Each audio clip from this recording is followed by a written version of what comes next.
अस्सलाम वालेकुम स्टूडेंट्स, आज का जो हमारा टॉपिक है वो है हाइब्रिडाइजेशन। हाइब्रिडाइजेशन क्या होता है?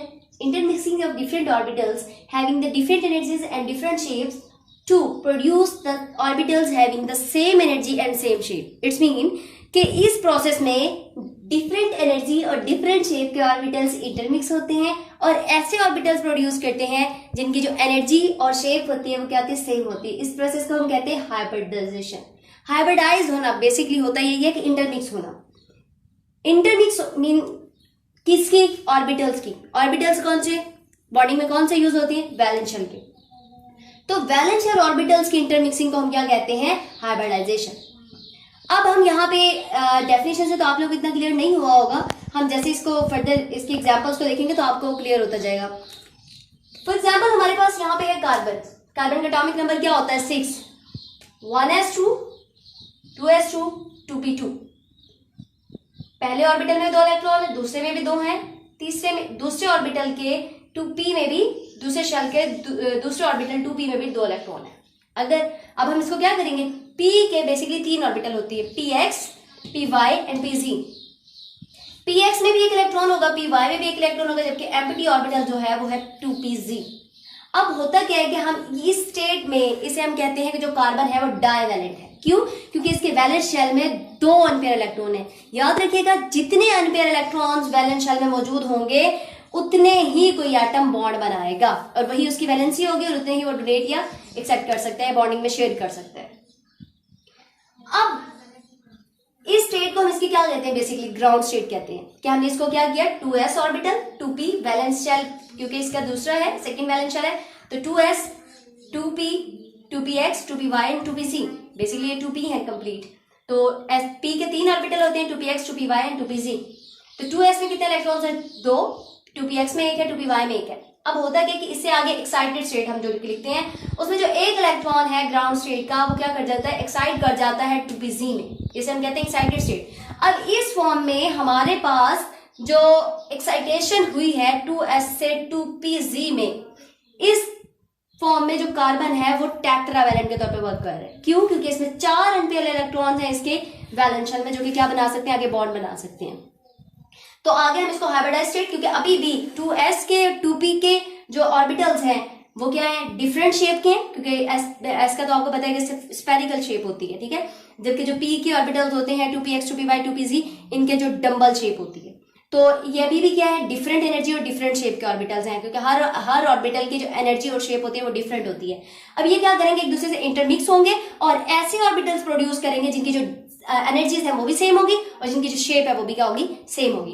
तो इसे हम कहते हैं हाइब्रिडाइज स्टेट। हाइब्रिडाइज स्टेट में हर एक इलेक्ट्रॉन एज sp3, इनके जितने भी मिक्सिंग, अब ये यहां तक जो स्टेप होता है वो सब में सेम होता है। इसकी जो आगे फर्दर हाइब्रिडाइजेशन की 3 टाइप होती हैं, sp3 sp2 sp, ठीक है। तो sp अगर हम 3 कर रहे हैं तो sp3 में 1 s और 3 p इंक्लूड होंगे, हाइब्रिडाइज होंगे और क्या बनाएंगे? 4 अनपेयर ऑर्बिटल्स बनाएंगे, अनपेयर इलेक्ट्रॉन के ऑर्बिटल्स होंगे, जिसमें हर जो एक ऑर्बिटल है वो एज sp3 वर्क करेगा। अब इसमें होता ये है कि हमारे पास, हम अगर इसके एग्जांपल्स लें, कार्बन में बेसिकली क्वेश्चन है कि क्वेश्चन अक्सर पूछा जाता है, स्टूडेंट्स से पूछते हैं, आपके माइंड में भी आ रहा होगा कि जो कार्बन में इलेक्ट्रॉन एक्साइटेशन हो रही है, इलेक्ट्रॉन्स की एक्साइटेशन हो रही है, वो बेसिकली एनर्जी कहाँ से आ रही है? होता यह है कि जब ग्राउंड स्टेट में जो इलेक्ट्रॉन्स होते हैं उनको एनर्जी दी जाती है और वो इलेक्ट्रॉन्स क्या कर जाते हैं? एक्साइट कर जाते हैं। एक्साइटेशन के लिए जो एनर्जी आ रही है वो बेसिकली कहाँ से आ रही है? इसके डिफरेंट लोगों इसके डिफरेंट एग्जाम्पल्स हैं। तो इसमें हम ये कहते हैं कि वो जो एनर्जी है वो बेसिकली आ रही है बॉन्डिंग से। अब देखिए, जब ये डाइवैलेंट था तो डाइवैलेंट में 2 इलेक्ट्रॉन्स थे। 2 इलेक्ट्रॉन्स जो थे उनमें जब उन्होंने बॉन्ड बनाया तो जो उन्होंने एनर्जी, बॉन्ड बनने से हमेशा जो एनर्जी होती है वो रिलीज होती है, और जो वो एनर्जी रिलीज होती है वो आगे यूज होती है इलेक्ट्रॉन्स को एक्साइट करवाने के लिए। तो ये वो एनर्जी है जो कि एक्साइटेशन में यूज हो रही होती है। डिफरेंट कॉन्सेप्ट है इसके बारे में, आप लोगों को जो आसानी रहे याद करने की आप लोग यूज कर सकते हैं। अब यहाँ पे हम बेसिकली इसकी 3 टाइप्स को डिस्कस करते हैं। हाइब्रिडाइजेशन बेसिकली आगे 3 टाइप्स की होती हैं, sp3 sp2 and sp। First of all we discuss about sp3 hybridisation. sp3 hybridisation को हम सबसे पहले डिफाइन करेंगे। क्या होती है sp3 हाइब्रिडाइजेशन में? क्या होता है? ऐसी हाइब्रिड हाइब्रिडाइजेशन जिसमें 1s और 2p ऑर्बिटल्स इंक्लूड हो, इसे हम क्या प्रोड्यूस करने के लिए sp3 ऑर्बिटल्स हाइब्रिडाइज हो, 1s and 2p orbitals hybridise होंगे और क्या प्रोड्यूस करेंगे sp3 हाइब्रिडाइजेशन। अब इसमें हम एग्जांपल लेते हैं। फॉर एग्जांपल हमारे पास मीथेन है। मीथेन के में कार्बन के जो 4 वैलेंस इलेक्ट्रॉन्स हैं वो क्या कर रहे होते हैं, एज सिंगल अनपेयर इलेक्ट्रॉन की तरह भी काम कर रहे होते हैं। इन्हें हम कहते हैं कि चारों के चारों क्या है, अनपेयर इलेक्ट्रॉन्स हैं। 4 के 4 क्या कर रहे हैं, यहाँ पे बॉन्डिंग बनाने में हिस्सा ले रहे होते हैं। अब ये sp3 की जो ये आप लोगों ने पार्ट 1 में भी BBT में जो उसकी मॉडिफाइड फॉर्म होती है हाइब्रिडाइजेशन, उसमें भी आप लोगों ने देखा होगा। जो हाइब्रिडाइजेशन है sp3 हाइब्रिडाइजेशन है जिसमें हम मीथेन को ले रहे होते हैं, मतलब कि सिंगल बॉन्ड आ रहे होते हैं, उसमें हम ये कहते हैं कि जो कार्बन है वो बेसिकली ऐसे ऑर्बिटल्स, अब देखें ये तो मिक्स तो हो गए, यहाँ तक तो ये प्रोसेस सेम है।